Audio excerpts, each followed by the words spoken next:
Welcome to Hack Gear, where we decode cybersecurity and the cognitive battle space and break it down to what really matters. Today, we're diving into something that's, well, it's changing modern warfare right now. The drone. Mm-hmm. I mean, they're not just for watching anymore, are they? These unmanned aerial systems are active players, really reshaping battlefields. It's kind of hard to fully grasp sometimes. It absolutely is, and that's exactly where we're focusing today. We're looking at something pretty cutting edge. Mm-hmm. How cyber warfare and counter-unmanned aerial systems, CUAS, are being blended, really seamlessly integrated in practice. Right.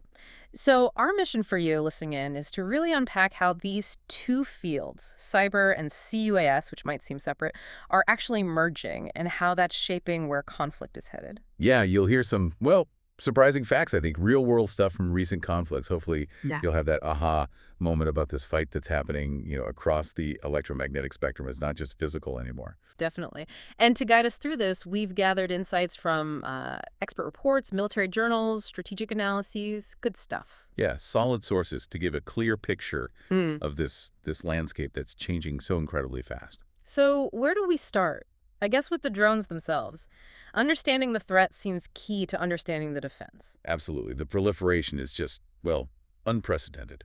You mean like how many there are? Exactly. And how accessible. Think about commercial off-the-shelf drones, COTS drones. Huh. Things like DJI models, stuff you might see hobbyists use. Okay. Well, now they're being weaponized, routinely, for dropping small bombs, for kamikaze attacks, for ISR intelligence, surveillance, reconnaissance. And used by, well, everyone, it seems, states, but also groups like Islamic State, Hamas, the Houthis. That's right. And they're evolving beyond just being, flying cameras. How so? They're becoming what are called loitering munitions. Basically, combining that ISR capability, data transfer, and a kinetic strike option all onto one platform. Ah, so it sees the target and hits the target, all in one package. Precisely. It really tightens up that whole sensor-to-shooter loop, makes them very potent, very efficient. And that leads to this mass challenge you mentioned, the sheer numbers. Yeah, that's a huge lesson, especially from places like Ukraine. Yeah. The quantity of drones is just staggering. It creates this unfavorable cost-interception curve, as sources put it. Meaning it costs way too much to shoot them down with traditional defenses. Exactly. You can't keep firing $1 million missiles at $500 drones. It's just not sustainable economically. So adversaries use swarming tactics, just overwhelm the defenses with numbers. That's the idea. And we've seen these incredible attrition rates because of it. You mentioned Ukraine quadcopters lasting maybe 3 flights on average. Fixed-wing UAVs, maybe 6. Wow, 3 flights? It really underscores how quantity, adaptability, and just sheer cost-effectiveness are becoming as vital as the tech itself. So, okay, faced with that kind of threat, pervasive, cheap, constantly changing, how do you even begin to counter it? Well, the sources are really clear on this. Oh. There's no single magic answer. No silver bullet for CUAS. Right. It absolutely has to be a layered approach, multifaceted. You need different ways to detect them first. Like what? Things like radar, of course, but also radio frequency detection, infrared, electro-optical sensors, even acoustics listening for them. A whole suite of sensors. Yeah. And then neutralization, taking them out. Yeah, you have kinetic options, guns, cannons, even high-energy lasers. The UK, for instance, they successfully tested a laser against small drones. I think I saw something about that, a 15-kilowatt laser. That's the one. But increasingly, the focus is shifting, or maybe broadening, to include soft kill techniques. Okay, and that's where the cyber and electronic warfare part really comes in. Exactly, because the pace of drone development is just relentless. The tactics, they advance so fast, countermeasures struggle to keep up. It's like you said, it's cheaper for them to just buy more drones than to make the current ones tougher to beat. Precisely, which forces the defense onto this other battleground. The electromagnetic spectrum. Yes. And the framework for fighting there is often called CEMA, cyber-electromagnetic activities. Okay. It brings together cyberspace operations, electronic warfare, EW, and spectrum management. But it's not just about the gear. It's doctrine, organization, training, integrating all that into how forces maneuver and fight. So it's a whole way of thinking, not just equipment. How does EW specifically target drones then? Well, the core idea of EW is to disrupt, degrade, or deny the enemy's use of the spectrum. So denying their situational awareness, messing with their communications, screwing up their targeting. Like those anti-drone guns you sometimes see pictures of, handheld jammer. Exactly. Those are EW in action. They're blasting out radio waves to interfere with the drone's control link or its navigation signals, primarily GPS. And this has real impact on the battlefield. Oh, absolutely. Look at Ukraine again. Reports showed Russian forces deploying up to 10 EW systems per 20 kilometers of front line in Donbass at certain points. 10 complexes in 20 kilometers. That's dense. Extremely dense. And their job was, well, multiple things. Disrupt navigation, use direction finding to locate Ukrainian units for artillery, and actively attack Ukrainian aircraft and UAVs electronically. Operating a drone in that kind of EW environment becomes incredibly difficult. Yeah. Maybe impossible. Because the drones themselves have vulnerabilities in that spectrum. They do, inherently. Their data links back to the operator, the software they run, and crucially, their PNT system's position, navigation, and timing. GPS, essentially. Right. Those are all targets. The Shahed 136 drones, for example, relied on basic navigation and a low radar profile.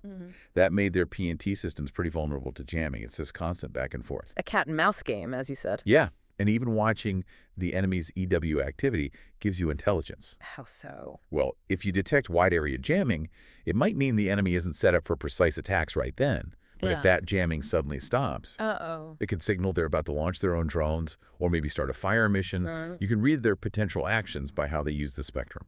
That's fascinating. But then there's the cyber part, which takes it a step further than just jamming. Way further. And this is where it gets really interesting, I think. Our sources talk about cyber warfare integration also enables the hijacking of drone signals instead of neutralizing them kinetically. Hijacking them? You mean taking control? Potentially, yes. Or manipulating their data, feeding them false information, maybe even turning them against their own side. Instead of just making them crash or fly away, you could actively co-opt them. Wow. That's a game changer. How does that work? Is it different from jamming? It is. Jamming is more like shouting loudly to drown out the signal. Cyber attacks are more subtle, more targeted. They use specific computer code to exploit vulnerabilities in the drone software, its operating system, or the network it connects to. So attacking the software, not just the radio waves. Right. Hitting things like ground control stations, servers, firewalls. We saw this happen. Reports indicated Russians successfully struck Ukrainian UAV ground control stations. That doesn't just take out one drone, it disrupts the whole operation, the brain of the system. Okay, so these are tough lessons being learned on the ground. How is this translating into practical changes, and what does it suggest for the future? Well, the battlefield is definitely forcing adaptation. We talked about those brutal attrition rates, 90% of Ukrainian UAVs destroyed early on, fixed wings lasting just 6 flights. A lot of those failures were due to EW. So both sides have had to adapt really quickly. Incredibly quickly. Russia's CUAS efforts, for example, reportedly improved a lot. Yeah. You saw platoons getting directional jammers, systems specifically for hijacking drones. That contributed to those staggering loss numbers for Ukraine, maybe 10,000 UAVs a month at some point. 10,000 a month. Just incredible numbers. Which forces you to adapt organizationally, too. Ukraine, for instance, set up a dedicated cyber and electromagnetic activities command, centralizing control, managing EW assets end-to-end, recognizing this is a distinct warfighting domain. And policy changes, too. You mentioned the UK thinking about classifying drones differently. Yeah, thinking about calling them munitions instead of aircraft. Yeah. It sounds like semantics, but it could simplify the administrative side, the training, especially at the tactical level where you're dealing with huge numbers of these often expendable systems. Makes sense. So looking ahead, integration seems to be the watchword. Absolutely. Deeper integration of information and combat systems. Ukraine's Delta system is a good example. A cloud-based battle management system, pulling in real-time info from all sorts of sources. It's about speeding up that whole sense-to-side-act cycle, shortening the kill chain. And for allies working together, standardization becomes critical. Hugely important. NATO adopting the UK's Sapient interface is a big step. It's basically a common language and architecture, so different countries' CUAS sensors and C2 systems can all talk to each other seamlessly. So you don't have compatibility issues in a coalition operation. Exactly. They proved it worked in exercises like TIE-21 and TIE-22, connecting lots of different systems from various vendors. That kind of interoperability is vital. What about autonomy? Where does that fit in? It's advancing fast. The Royal Air Force is playing with swarms of cheap autonomous drones carrying small EW payloads. The idea is to use them to disrupt or confuse enemy air defenses. Swarms fighting in the spectrum. Sort of, yeah. And the U.S. Army is pushing for advanced sensors and payloads on remote platforms.